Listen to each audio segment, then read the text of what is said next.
Mes amis, vous faites partie de l'élite de ce pays. Mais êtes-vous prêts à vous lancer? Êtes-vous prêts à répondre à son appel? Les bonnes intentions ne suffisent pas. Ce qui importe le plus, c'est d'obéir à l'appel de notre Seigneur, comme l'exemple donné dans le livre d'Isaïe, chapitre 6. Êtes-vous réellement prêts à sacrifier ce que vous avez de plus cher, de le placer sur cet autel et de dire « Seigneur, je suis prêt, envoie-moi » ? C'est vraiment un souvenir très douloureux pour moi, l'un des souvenirs les plus pénibles que je puisse me rappeler. J'avais eu l'impression de ne rien pouvoir offrir à Dieu qu'une succession d'échecs. Comment aurait-il pu s'intéresser à moi? La réponse à cette question risque de vous surprendre. Nos échecs nous rendent plus forts. Il est possible de puiser des forces dans ces défaites. Vous ne me croirez peut-être pas. Et pourtant c'est vrai. J'en suis la preuve vivante.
Où est maman?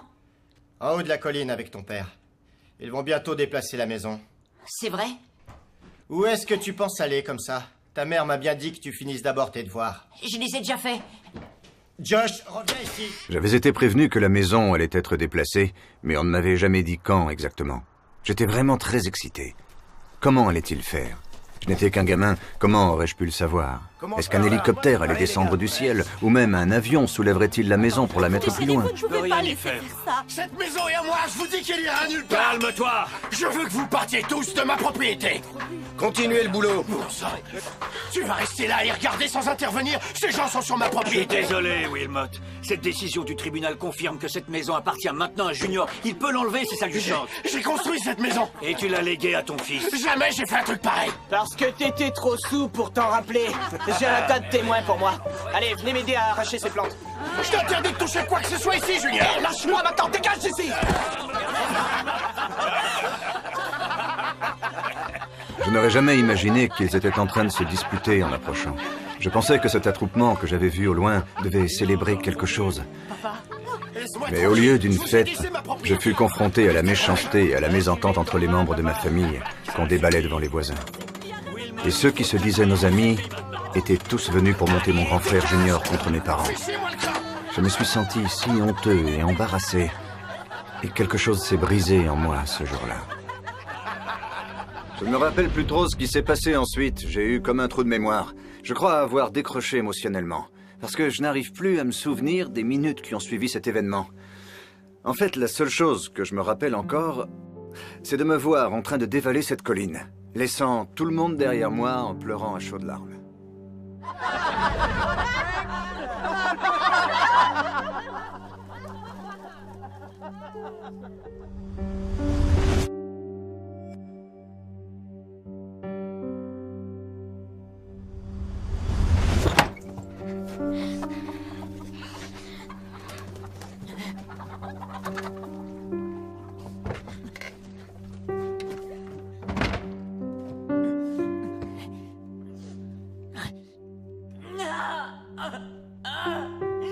Dieu qui est au ciel! Si tu m'aimais vraiment, jamais tu ferais ça! Vous êtes-vous déjà senti abandonné? Vous est-il déjà arrivé de croire que tout le monde se fichait bien de savoir si vous existez ou Je pas? te hais toi aussi, papa. C'est ce que j'ai ressenti à 11 ans quand je me suis réfugié dans ce silo. J'avais l'impression que je n'avais plus personne sur qui compter. Je te déteste. J'ai ressenti une grande colère. J'en ai voulu à Dieu et je me suis mis à douter de son existence. Je l'ai maudit. Je l'ai traité de tous les noms d'oiseaux. J'ai maudit mon incapable de père, car j'avais le sentiment que lui aussi m'avait abandonné.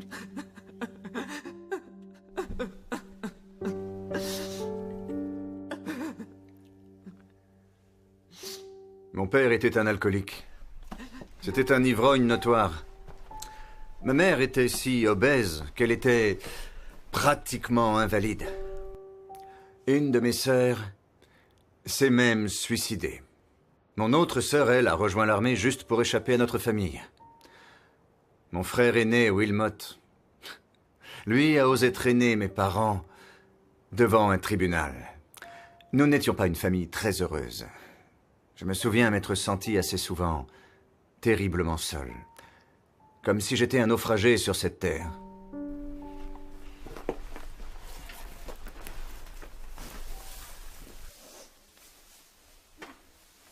Je suis resté dans ce silo pendant 3 heures, peut-être plus. Personne n'est jamais venu me chercher. À la fin, j'étais si affamé et assoiffé que j'ai quitté mon refuge.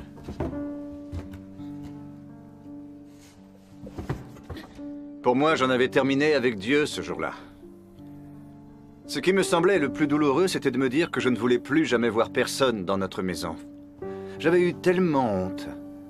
Je crois que j'ai tout simplement cessé de croire ce jour-là que l'amour puisse être bon, ou généreux, ou que je pouvais me baser sur un lien de confiance. Pour être franc avec vous, jamais je n'aurais pensé pouvoir renouer avec Dieu après ça.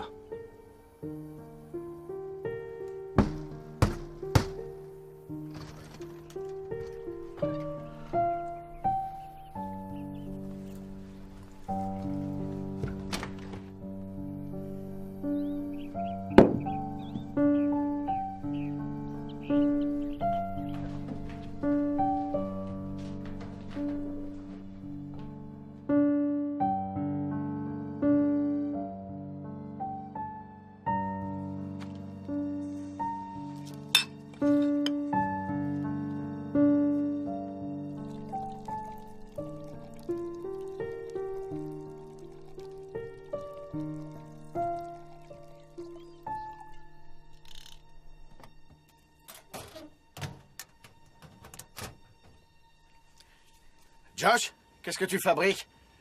T'es censé faire tes devoirs, non? Allez, rentre vite.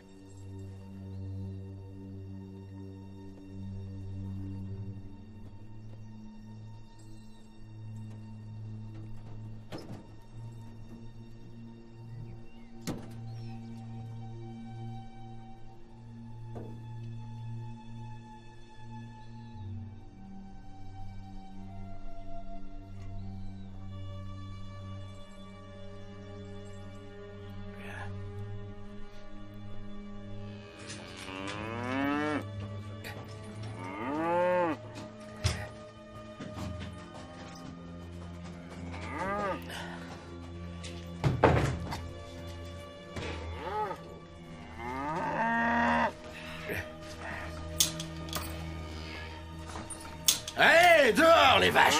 Dehors! Au boulot, sort! Allez! Dehors!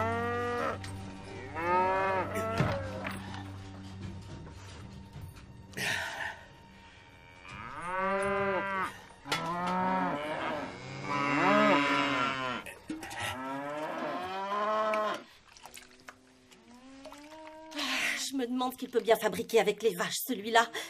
Ah, j'ai encore plus de mal avec lui qu'avec le gamin. Il doit encore être ivre.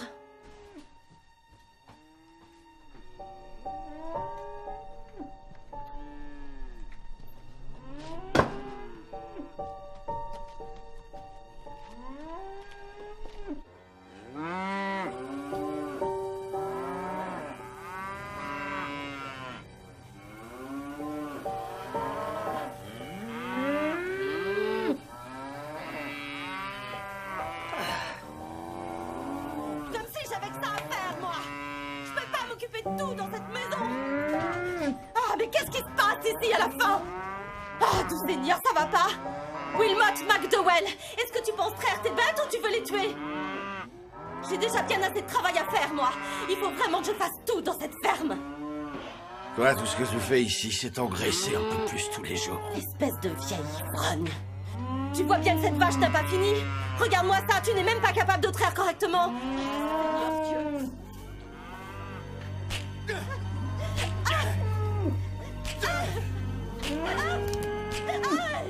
Je vais t'apprendre, moi. Attends un peu. Prends ça, tiens.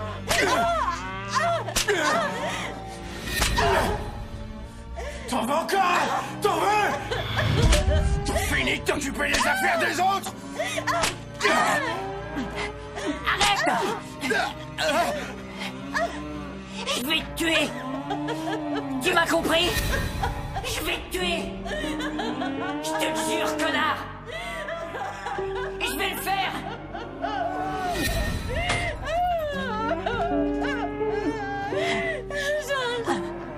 Maman! Je ne lui fais pas de mal, ne fais pas ça!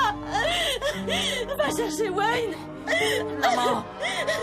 Maman! Il va changer, fiston, j'en suis sûre, il va changer!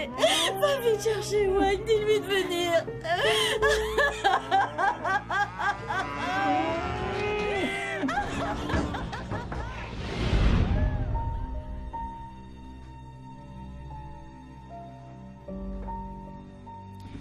Écoute, ça sert à rien de pleurer, Josh. Wayne Bailey savait que mon père battait ma mère. C'est encore ta mère qui a pris, hein? Et il était habitué à ce que je lui demande de l'aide. Il nous aidait à la ferme parce que maman était devenue si impotente qu'elle ne pouvait s'occuper de toutes les tâches seule.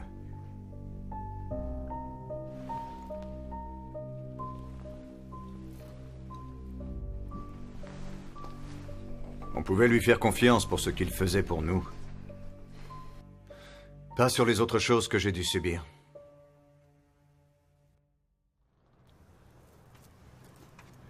Concernant mon père, je n'avais bientôt plus besoin de l'aide de Wayne ou de qui que ce soit d'autre.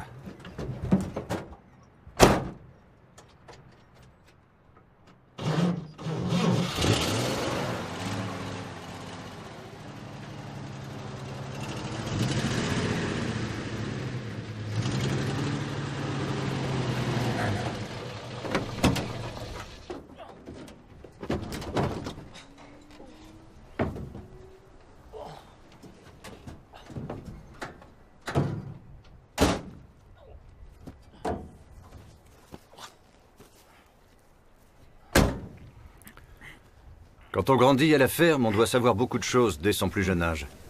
On gagne aussi rapidement en force. Quand je savais qu'on allait avoir de la visite, je prenais les choses en main. Je le faisais à la fois pour ne pas avoir honte de mon père qui était saoul tout le temps, et à la fois pour lui faire payer pour ce qu'il faisait subir à ma mère. Josh, il fait quoi, là? Bouge pas! Ah, Josh, arrête ça! Qu'est-ce... je voulais pas te faire de mal. Josh. Josh. Je suis ton père, tu m'entends, Josh? Tu parles d'un père. Je veux plus t'entendre. T'as compris?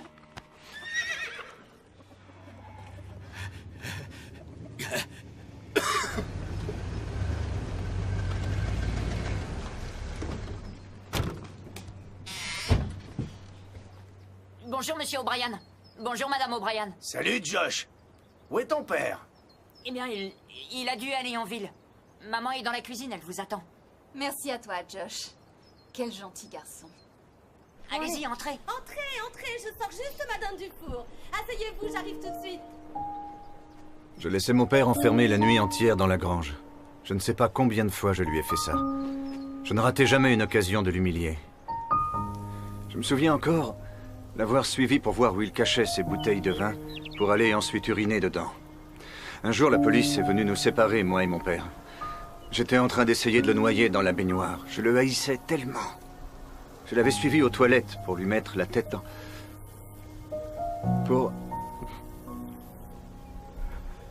lui plonger la tête dans la cuvette en tirant la chasse d'eau. Tout ce que je voulais, en fin de compte, c'était juste empêcher mon père de nuire à ma mère. Mais je n'ai pas réussi.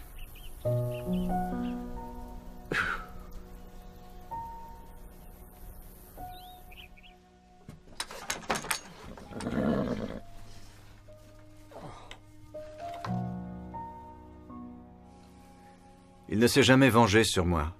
Il aurait très bien pu, après tout, je n'étais qu'un gamin. Mais je crois qu'une fois dégrisé, même s'il ne le restait jamais très longtemps, il devait réaliser qu'il faisait du mal à ma mère comme à nous tous.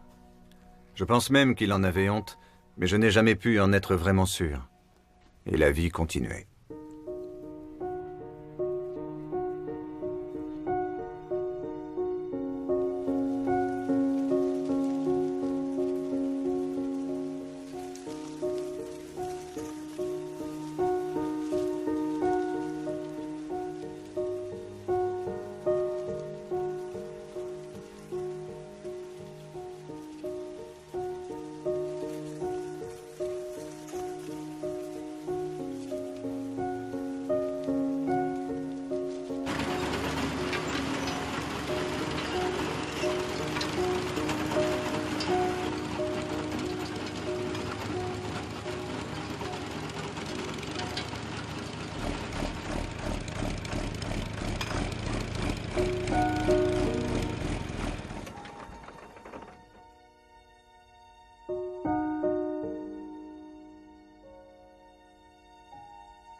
On n'a pas fait une si mauvaise saison, les gars. Ouais, c'est sûr. Ouais, je suis d'accord. On verra bien à la fin des Tu peux moissons. amener les petits S'il pleut pains, assez, Josh? ça ira. Sinon, on atteindra tout juste nos prévisions. Ouais. Ah, donne-moi ça. Écoutez, vous autres, qui veut un bon petit pain bien chaud sorti tout droit du four? Moi, je veux bien. Fais passer aux autres. Merci. Et pendant que tu y es, passe le beurre de votre côté. Merci. D'accord. Au fait, Josh, Bon, les ton gars, père et va moi, pas se on coucher doit trop te tard parler ce après soir, le hein. souper. Demain, il faut se lever tôt pour aller chercher le bétail.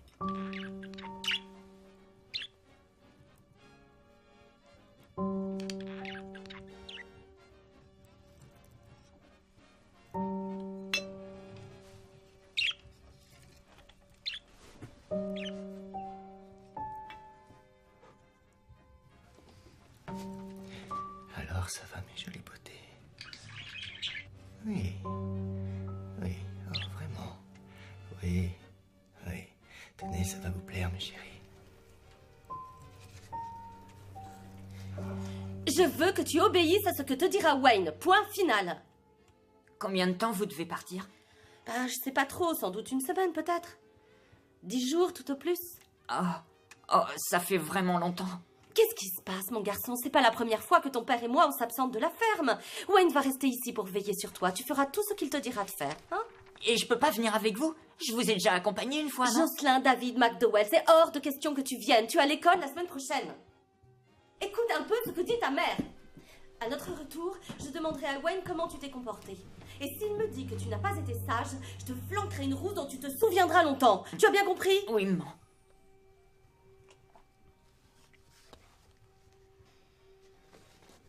Bon, allez chérie, va te coucher maintenant. Je vais voir si Wayne a pensé à faire la vaisselle.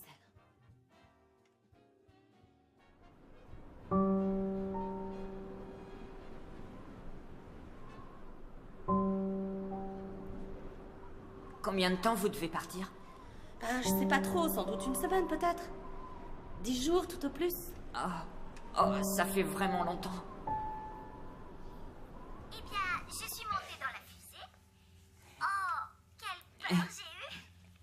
Mais finalement, ça s'est bien passé. Et après? Et Superman m'a ramenée à la maison. Quelle histoire incroyable, c'est magnifique. Oh, merci. Détends-toi. Et maintenant, Sois pas nous nerveux allons comme ça, écouter Josh. notre deuxième Allez, histoire de la relaxe-toi. journée. Tout aussi incroyable va et aller. tout aussi surprenante.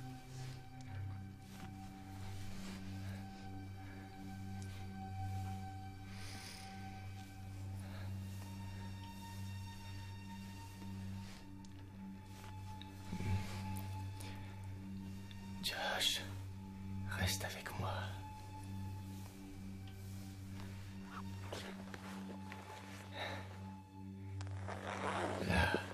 Ça va aller. Tu vas adorer ce que je vais te faire.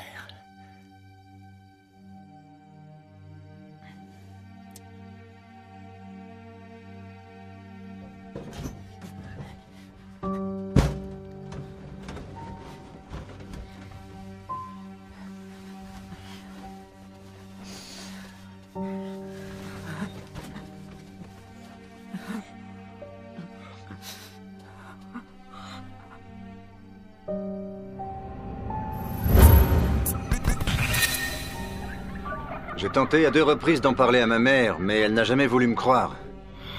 Vous savez, à mon époque, ce genre de sujet était plutôt tabou. En fait, la société faisait comme si cela n'existait pas. Mais Wayne Bailey a réellement abusé de moi sexuellement. Ça a commencé dès l'âge de 6 ans jusqu'à ce que j'atteigne mes 13 ans. Et puis un jour, j'ai dit stop. Si tu me touches encore une fois, je te tue, tu m'as compris? Oui.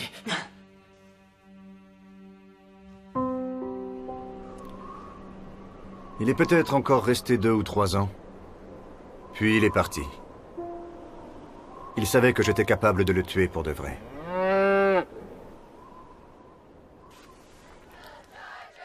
En grandissant, le sport est devenu un véritable exutoire pour moi. Et plus spécialement le football américain et le basketball. De temps à autre, ma mère m'accompagnait au match. Mais elle ne m'a jamais vu jouer. Elle restait dans la voiture à pleurer, car elle était trop lourde pour aller s'asseoir sur les bancs en bois.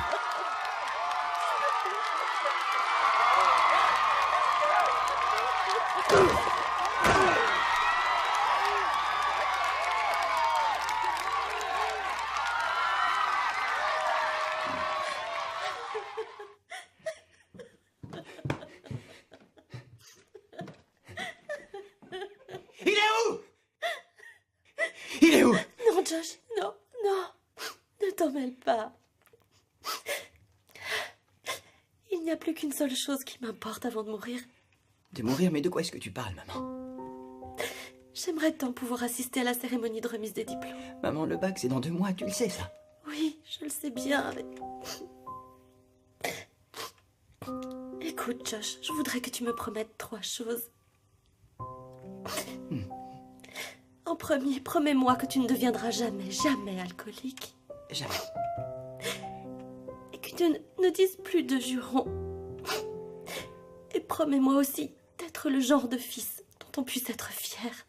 Bien sûr, maman. Non, je veux que tu me le dises, promets-moi. Je te le promets. Maintenant, repose-toi, d'accord?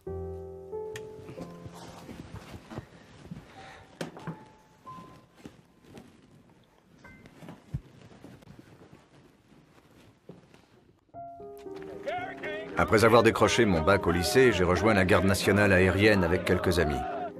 C'était l'été 1957. Mais comme nous n'avions pas réussi à tous nous faire enrôler en même temps, j'ai rejoint l'armée de l'air. Cela m'aura permis de passer 15 jours d'entraînement intensif sur la base aérienne de Lackland en compagnie de mes amis. Après 2 semaines, mes amis, eux, sont rentrés au Michigan. Tandis qu'il restait au pilote Josh McDowell 10 semaines supplémentaires d'entraînement de base et 3 ans et 9 mois de service. Et tout ça parce que j'avais voulu passer 2 semaines de plus avec mes camarades.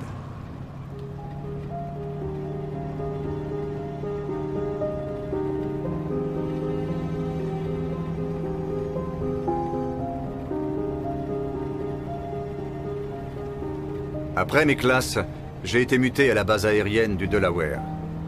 Officiellement, j'étais un mécanicien responsable des avions de type C-124, de gros avions cargo.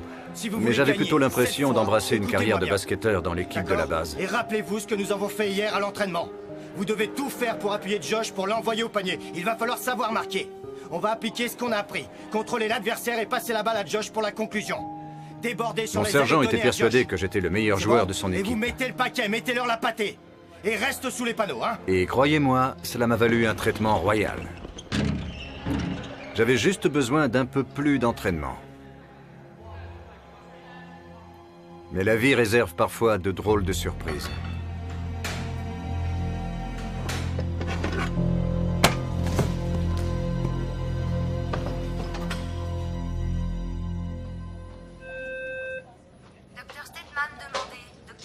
Voici votre repas. Merci. Vous avez besoin d'autre chose? Non, ça va. Bon, je vous laisse. Bon appétit. Merci. Michael Crawford 340. Michael Crawford au 340. Jocelyn McDowell? Oui, monsieur? Je suis l'aumônier Gardiner. Oui? Qu'y a-t-il? Ça concerne votre mère. Quoi, ma mère? Qu'est-il arrivé à ma mère? Elle est décédée, mon fils.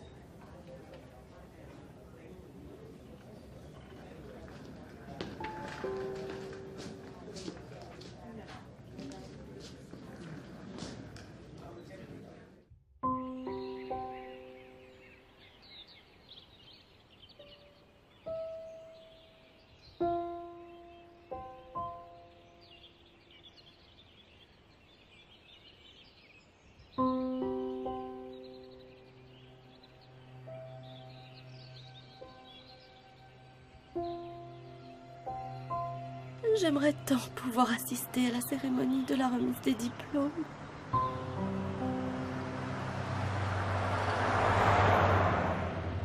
Et puis, je veux mourir. Mourir? Je suis épuisée, mon fils. Ton père a brisé mon cœur.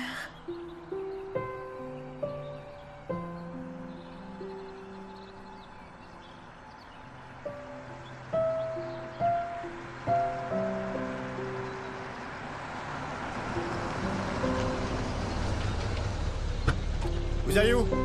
Union City. D'accord, montez.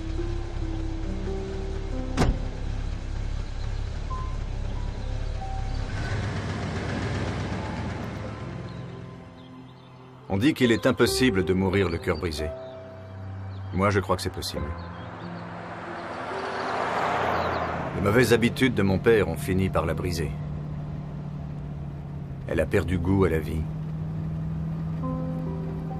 Moi, d'un autre côté, eh bien... Mon cœur s'est endurci, et je décidais de profiter de la vie chaque jour. Je fus alors réformé. Je quittais l'Air Force pour raisons médicales, et j'ai commencé à réfléchir à une nouvelle vie.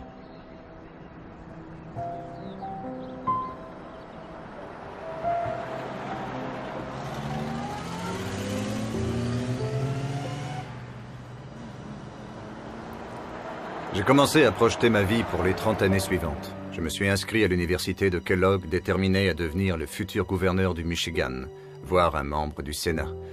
Je ne pensais plus qu'à moi et à comment m'y prendre pour faire une carrière. Je suis vite devenu odieux et très cynique envers la vie.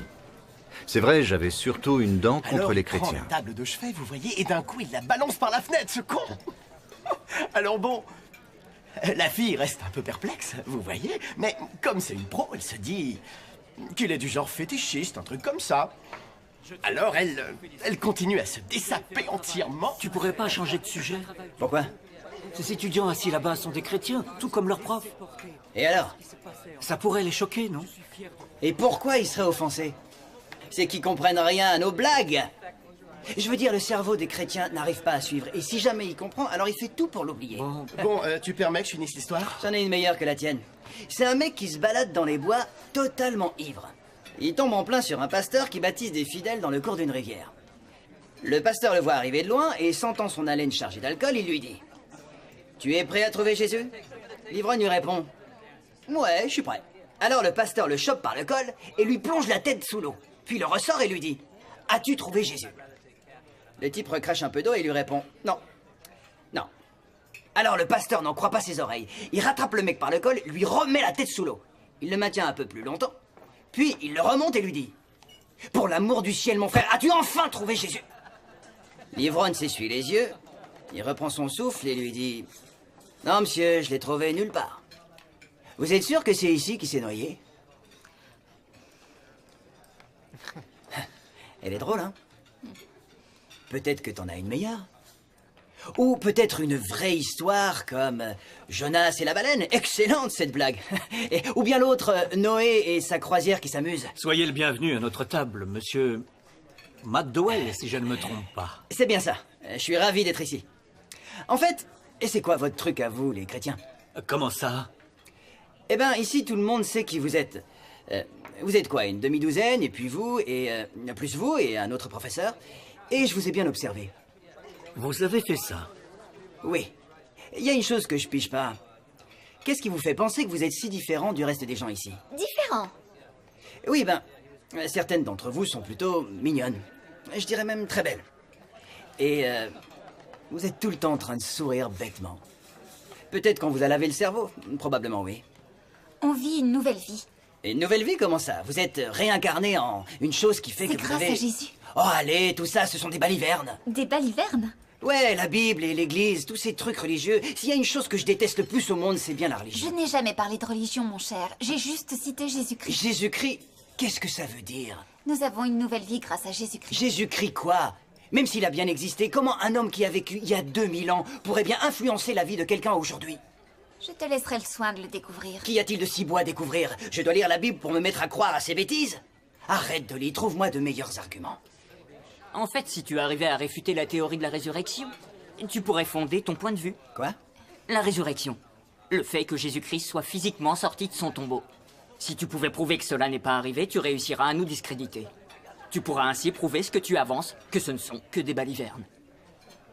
En voilà une bonne idée. Mais je suis très sérieux en disant cela. Ah oui? Mais moi aussi je le suis. Tiens-nous au courant de tes recherches. C'était très sympa de parler avec vous. Je me réjouis de vous revoir bientôt, monsieur McDowell. Appelez-moi Josh. Josh. La prochaine fois, sois mieux préparé. Préparé? J'espère que tu plaisantes. Je ne suis on ne peut plus sérieuse. Attends un peu de connaître mes conclusions. Et ne m'en veuillez pas quand je vous ferai tous passer pour des fous. Pas du tout. Je vous souhaite une belle journée. J'aurais bien voulu vous demander de voter pour moi aux prochaines élections, mais vous êtes si peu nombreux que ça ne fera finalement aucune différence.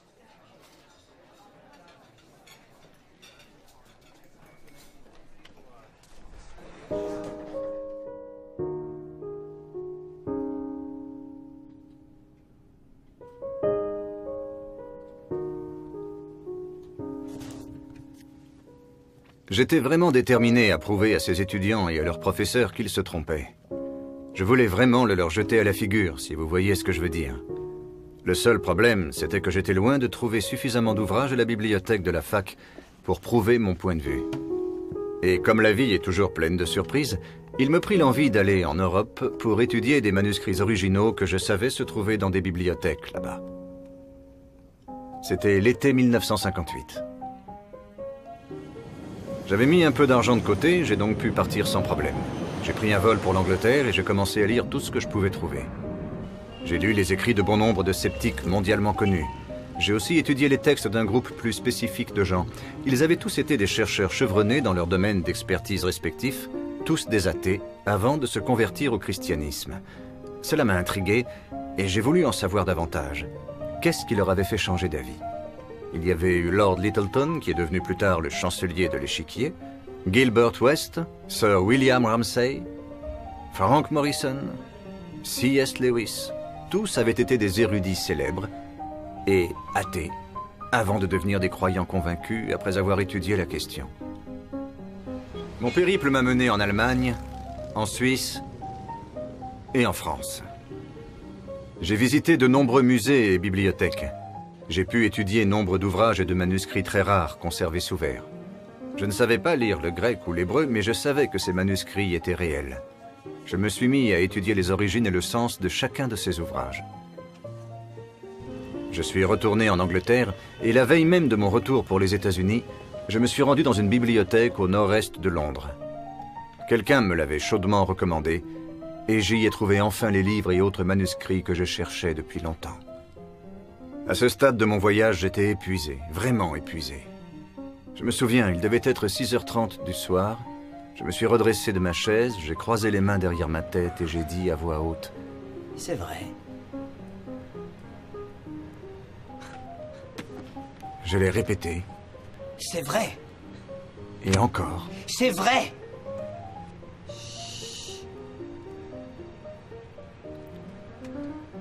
J'étais parti en jeune étudiant agnostique et odieux, persuadé que les chrétiens étaient des idéalistes.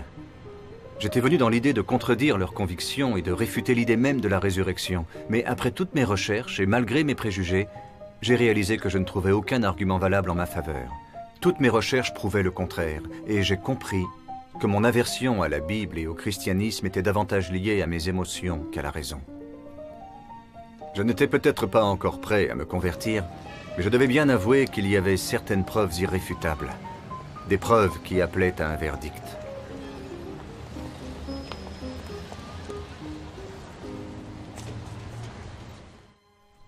Un homme accourut et se jeta à ses pieds, et lui demanda... De retour dans le Michigan, j'ai repris mes études à la fac. J'ai commencé à fréquenter une petite église du nom de Factoryville Bible. Le pasteur s'appelait Fay Logan. Il savait tout de mon histoire. Et un jour, durant un office, j'ai eu le sentiment qu'il s'adressait directement à moi. Mais que les choses soient claires. Recevoir le salut de Dieu n'a rien à voir avec un exercice intellectuel. Nous sommes sauvés par notre foi et notre confiance en lui. Maintenant, laissez-moi vous poser ces questions. Êtes-vous prêt à accepter le cadeau de la vie éternelle que Jésus vous offre aujourd'hui? Croyez-vous? Êtes-vous capable de vous engager? Passons en revue ce qu'un tel engagement veut dire. D'abord, je reconnais devant Dieu que je suis un pécheur qui veut être sauvé. Deuxièmement, je crois de tout mon cœur que Dieu a ressuscité Jésus-Christ d'entre les morts. Tertio, je reconnais Jésus comme étant mon seul sauveur et mon seul Dieu. Je savais que je devais réagir, mais j'en étais incapable. J'avais peur. J'étais intimement persuadé qu'en acceptant le Christ comme mon sauveur et mon Seigneur, je commettrais un suicide intellectuel. J'avais également peur du regard de mes amis. J'avais la trouille de ce qu'ils penseraient de moi. Le Saint-Esprit vous invite tous à reconnaître Jésus-Christ comme votre seul Seigneur et Sauveur. Qui veut approcher? Et c'est là, Dieu soit loué, que l'un de mes amis s'est penché vers moi pour me poser la question. Tu veux que je t'accompagne?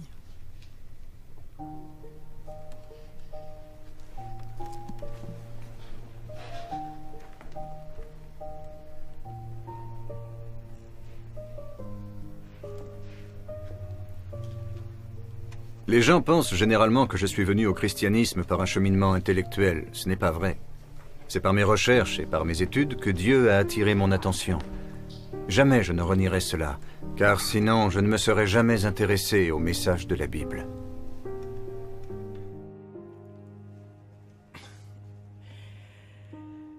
Josh, cette Bible est pour toi. La porte que j'avais refermée sur Dieu à l'âge de 11 ans s'est réouverte à ce moment-là. J'ai commencé à comprendre que Dieu était amour et qu'il m'aimait. Qu'il désirait avoir une relation personnelle avec moi. À partir de ce jour-là, et avec l'aide du pasteur Logan, j'ai appris à connaître le christianisme. Je suis sûr que ça te fera du bien.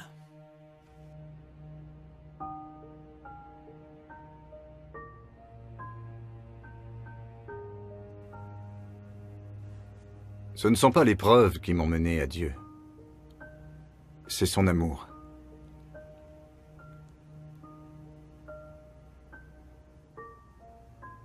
Je t'aime d'un amour éternel. C'est pourquoi je te conserve ma bonté. C'est ce que le Seigneur, dans toute sa bonté, a fait pour moi.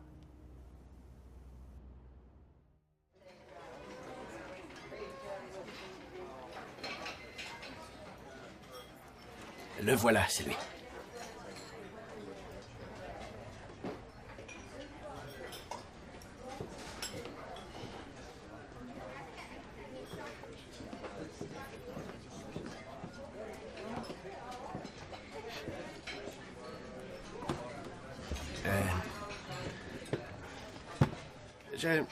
Josh, je te présente mon ami, Gail. Enchanté.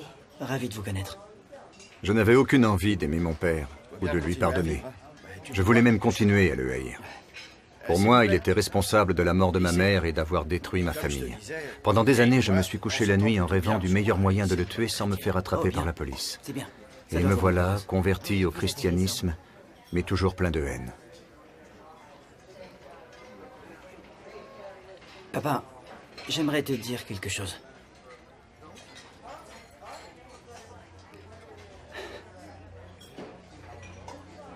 Papa, je t'aime. Je ne sais pas lequel de nous deux était le plus choqué. Moi en lui disant ces mots, ou lui en m'entendant les dire. Je me suis rendu compte que je le pensais vraiment. J'étais habitué à aimer ceux que j'avais envie d'aimer, mais je n'avais jamais eu la force d'aimer quelqu'un que je haïssais. J'avais détesté mon père, mais à ce moment-là, j'étais submergé par l'amour que j'avais pour lui. Le christianisme devenait réalité. Le fait de me rendre compte que c'était possible de le faire et que Dieu m'aimait de tout son cœur ne rendait pas pour autant les choses plus faciles. Je n'y arriverai pas, pasteur. C'est impossible. C'est trop me demander. Josh. Si c'est ça, être croyant... mieux vaut que j'abandonne. Je pourrais pas. Je suis désolé, pasteur. Ce que vous me demandez, c'est trop pour moi, d'accord? Ce n'est pas moi qui te le demande, Josh. Vous ne pouvez pas comprendre.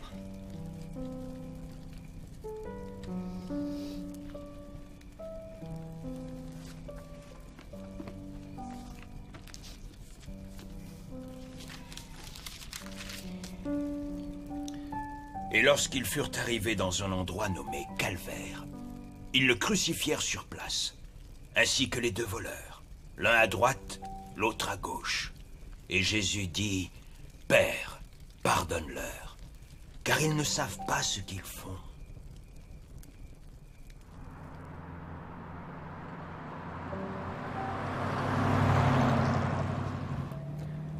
Au final, j'ai mis près de 6 mois à me décider. Sans la patience et la sagesse du pasteur Logan, je n'y serais sans doute jamais arrivé. Quand je me suis résolu à le faire, je n'éprouvais aucune émotion. Je l'ai fait par conviction, sans pression, mais en sachant que c'était la meilleure chose à faire.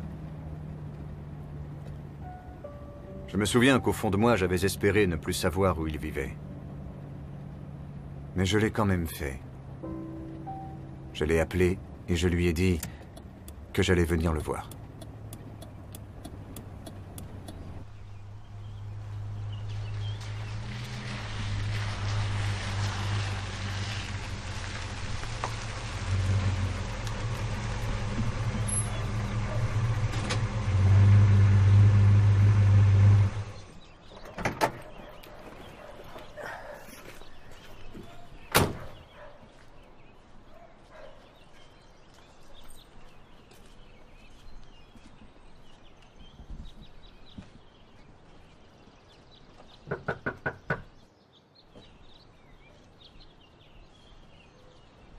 Josh?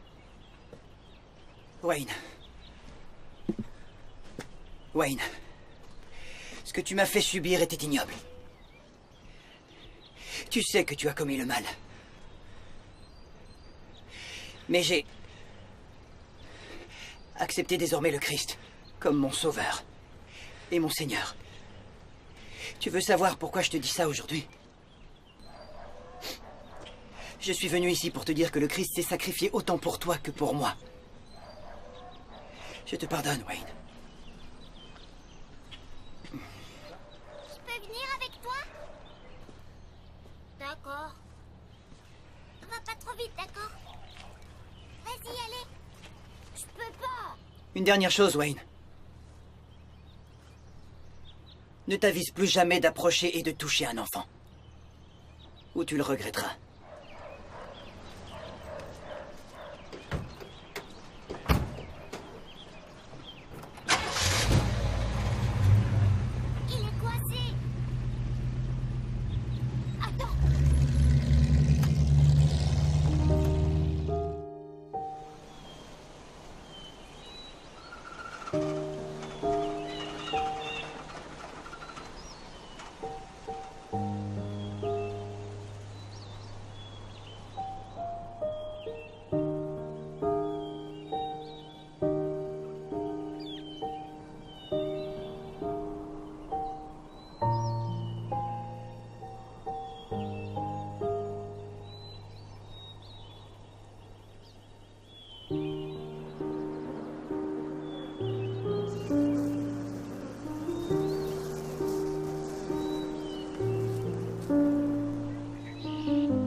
Mais alors, Jésus a tout accepté pour nous? Eh bien, je pense que c'est ça le lien, Josh. L'amour, ce n'est pas une simple parole en l'air, c'est une vraie relation. Une relation très personnelle. J'aime ce que Martin Luther a dit. Dieu a écrit l'évangile pas seulement dans la Bible, mais également dans les arbres. Les fleurs, les nuages et les étoiles. J'ai pensé à une chose, Josh. Oh. Oui, ce serait bien que tu ailles à la fac de Wheaton. La fac de Wheaton? C'est où ça? En banlieue de Chicago. C'est là-bas que Billy Graham a fait ses études. Ah. Ça va te demander beaucoup de travail, vraiment beaucoup, mais je suis sûr que ça va très bien te convenir. Vous savez, pasteur, je pensais justement faire du droit. Vraiment? Oui. Peu importe ce que tu voudras étudier, Wheaton est le meilleur endroit pour ça. Rentrons.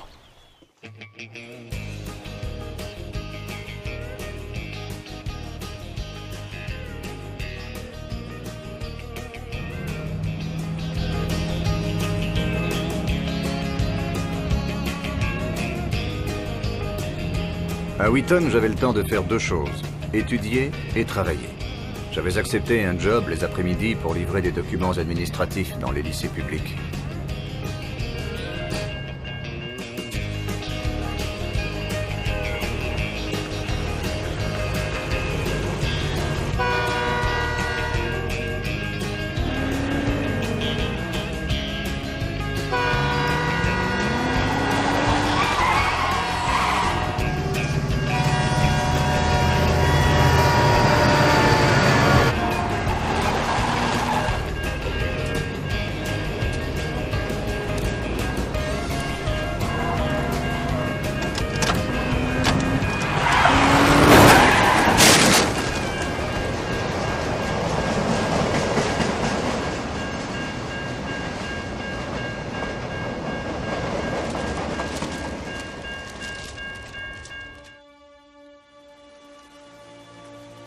Cet accident m'a valu un étirement des ligaments de la nuque et une sérieuse blessure au lombaire.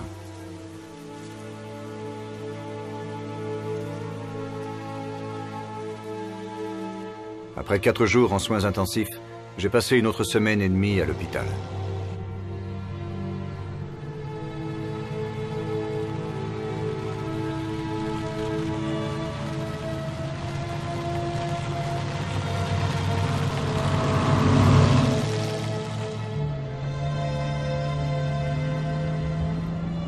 Les médecins m'ont dit que j'allais mettre du temps pour récupérer. Ils m'ont conseillé de rentrer chez moi me reposer. Comble de l'ironie, l'homme qui avait provoqué l'accident conduisait en état d'ébriété.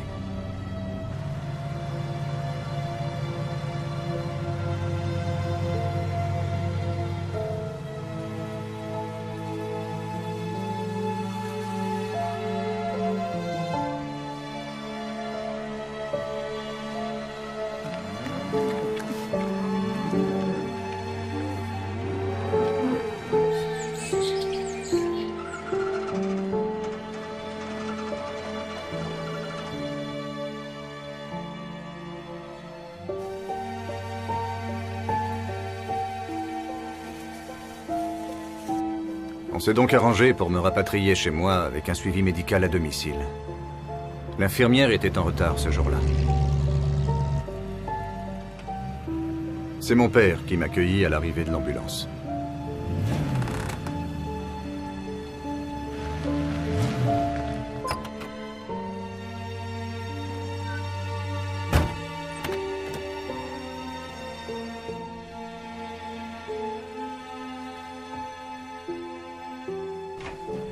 Passez par là, messieurs. C'est bon, j'ai bougé les meubles. Ça va passer, c'est bon.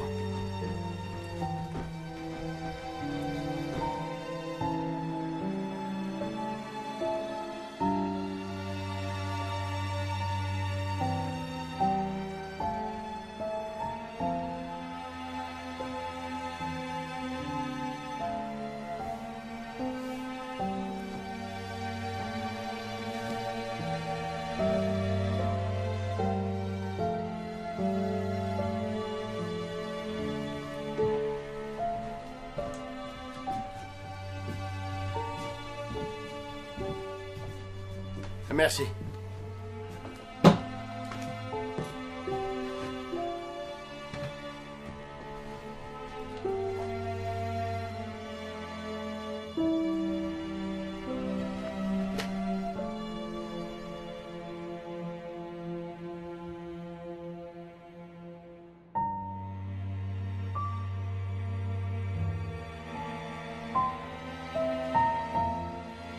Mon père était entré depuis plus de 5 minutes dans la chambre. Il n'est pas vraiment rentré dans la pièce. Il est resté debout sur le seuil de la porte. J'étais incapable de bouger ma tête, et je l'observais du coin de l'œil. J'ai immédiatement remarqué 2 choses. La première, c'est qu'il était sobre. La seconde, c'est qu'il pleurait. J'étais incapable de bouger la moindre partie de mon corps, sauf mes yeux. Il a fait les 100 pas, sans rien dire. Je le suivais du mieux que je pouvais.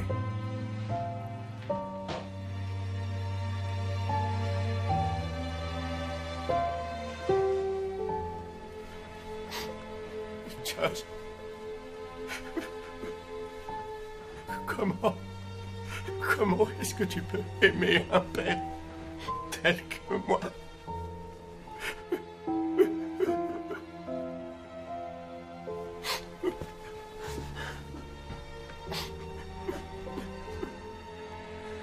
Papa.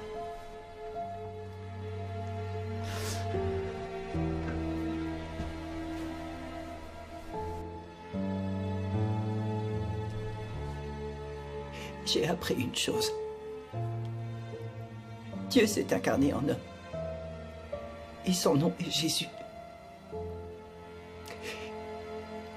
Jésus connaît ta vie et voudrait une relation avec toi.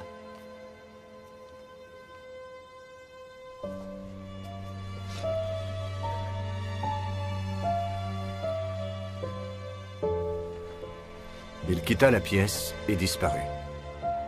Je n'en suis pas vraiment certain, mais moins d'1 heure plus tard, il est revenu me voir dans ma chambre.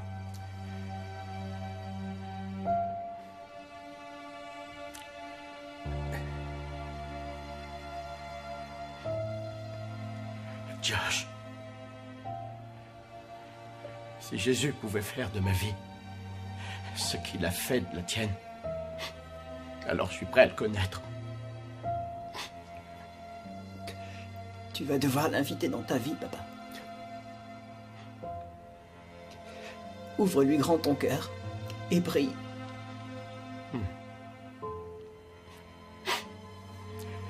Dieu,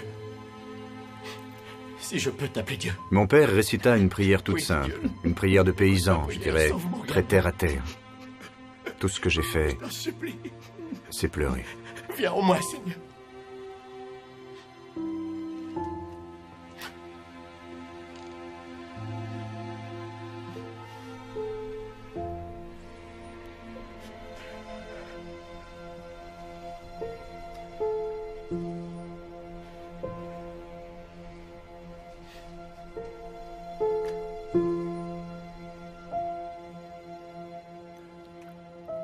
Quand j'ai rencontré le Seigneur, ma vie a changé progressivement pendant une période d'1 an, 1 an et demi.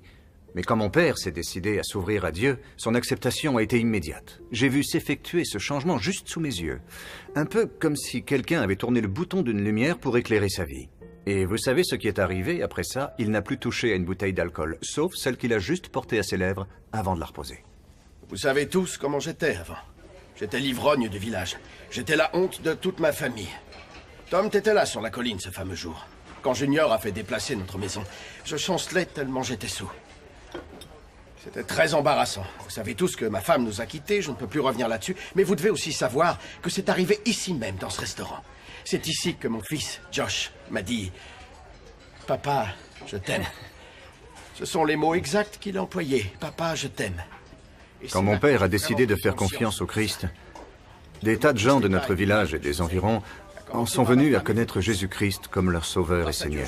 Tout ça à cause de la nouvelle vie de l'ancienne ivrogne du village. J'aurais tellement voulu que ma mère voie ça. 14 mois plus tard, mon père est mort. Les 3/4 de son estomac ont dû être prélevés et son foie était entièrement détruit par 30 et quelques années de beuverie. J'étais encore à Wheaton quand on m'a prévenu de son décès. Ce qui nous ramène au début de notre histoire.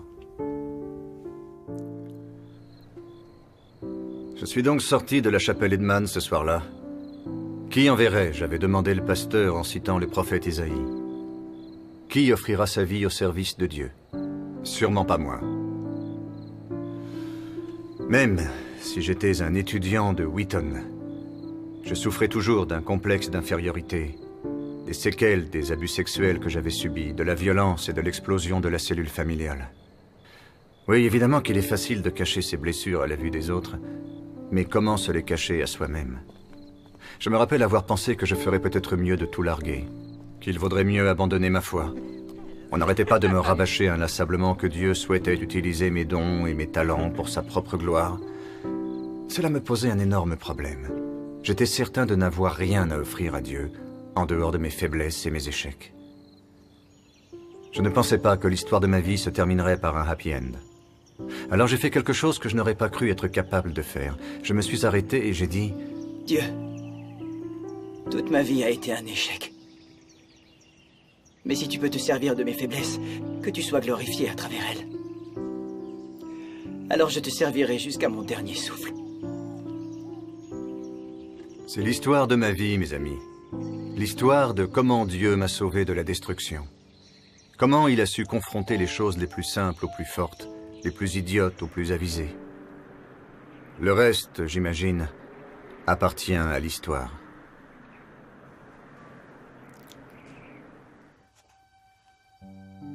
Josh McDowell a terminé ses études à l'université de Wheaton avec succès. Il a fini premier de sa promotion. Depuis plus de 50 ans, il prêche la parole du Christ à plus d'étudiants dans plus d'universités du monde entier que nul autre homme avant lui.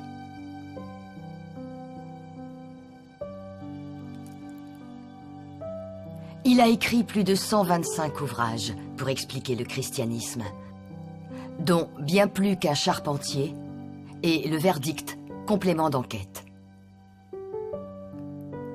Au cours de ses nombreux voyages, il a été très touché par la souffrance d'autrui. Josh a lancé l'opération Carelift en 1991 pour s'occuper des personnes dans le besoin dans le monde entier. En dehors de sa passion pour le Christ, la plus grande joie de Josh reste sa famille. Lui et sa femme Dottie sont mariés depuis plus de 40 ans. Et ils ont 4 enfants. Et de nombreux petits-enfants.